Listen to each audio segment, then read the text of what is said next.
Mimi naitwa Kasisi Canon Samuel Maduma, mkuu wa Chuo cha Biblia Morogoro. Theolojia ya kazi maana yake tunaangalia namna ambavyo kazi ambazo tunazifanya tunawezaje kuziunganisha na imani yetu. Na tunasema namna gani tunaweza kuunganisha kazi na imani yetu, kwa sababu tunapojifunza Biblia tunaona kwamba Mungu ndiye mwanzilishi wa kazi. Kwa hiyo, na kwa kuwa ameanzisha kazi na yeye mwenyewe amefanya kazi na anaendelea kutenda kazi, amewaumba wanadamu kwa sura na mfano wake ambao pia wanafanya kazi. Na kwa sababu Mungu ametuumba tuwe hapa duniani kwa makusudi, kwa hiyo tunataka kutumia kila kitu tunachokifanya kiwe sehemu ya kueneza utukufu wake. Kwa hiyo tunataka kazi hizi ambazo tunazifanya, ambazo watu wamezoea kuziita kazi za kawaida, iwe sehemu ambayo italeta utukufu wake, iwe sehemu ambayo itakuwa ni sehemu au uwanja wa huduma. Kwanza, kauli mbiu ya kongamano letu hili la kitaifa la theolojia ya kazi tunasema unganisha imani na kazi ili kuleta mabadiliko ya kijamii na kiuchumi. Tunataka kazi iwe kazi ambayo ni kweli inampatia mtu kipato, inampatia mtu riziki, lakini kwa kweli tafsiri ya kazi inaenda zaidi ya hapo. Inataka kazi ambayo baadaye itamletea Mungu utukufu. Kazi ambayo baadaye itamhudumia na kumsaidia mtu mwingine.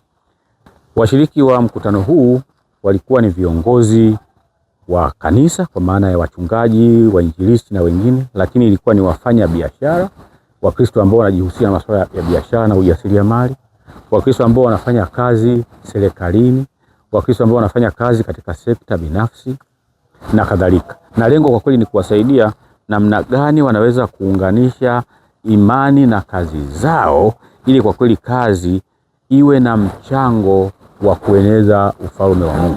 Kwa hiyo tunataka kuwasaidia Wakristo wetu watambue kuanzia Jumatatu mpaka Jumamosi wako kazini na ndiko wanakotumia muda mwingi kuliko kanisani. Kwa hiyo iwe fursa kwa kanisa kuwatengeneza watu wetu wawe mabalozi wa Kristo mahali ambako wanafanya kazi. Lakini tumejifunza mada mbalimbali katika kongamano hili. Moja, tumeangalia misingi ya theolojia ya kazi, kwamba hivi Biblia inatuambia nini kuhusu kazi.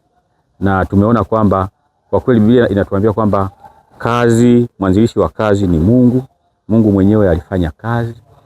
Kwa hiyo unapofanya kazi ni tendo la ibada, ni unamtukuza Mungu, unamwabudu Mungu.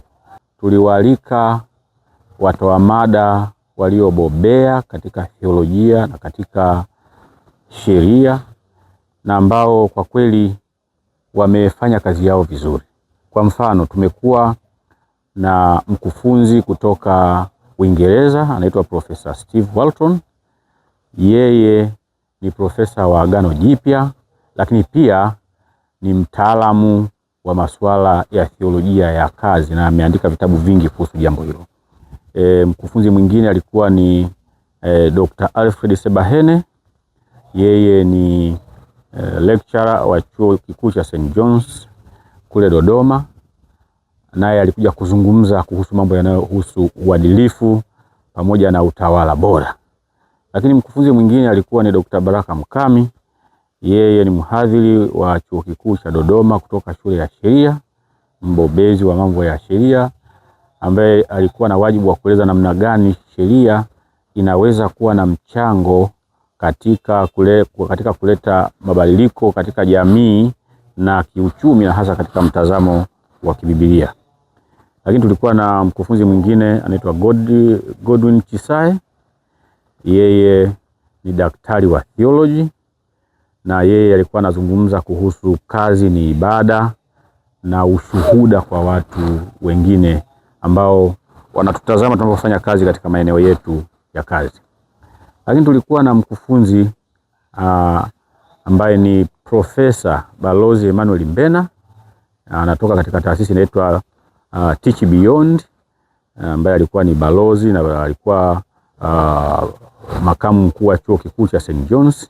Yeye tulimpa mada ambayo nini wajibu wa kanisa katika kubadilisha maisha ya watu kiuchumi. Mwingine alikuwa ni mimi mwenyewe ambaye nilizungumza mada inayohusu misingi ya Biblia kuhusu theolojia ya kazi. Na mimi niseme nimekuwa na furaha kubwa kwa sababu katika masomo yangu ya shahada ya uzamivu mimi nimefanya hii theolojia ya kazi. Ndilo andiko ambalo nimeliandika, na namshukuru Mungu kuona namna ambavyo sasa falsafa hii inaweza kuenea kwa watu na kubadilisha maisha ya watu kiroho, kijamii na kiuchumi.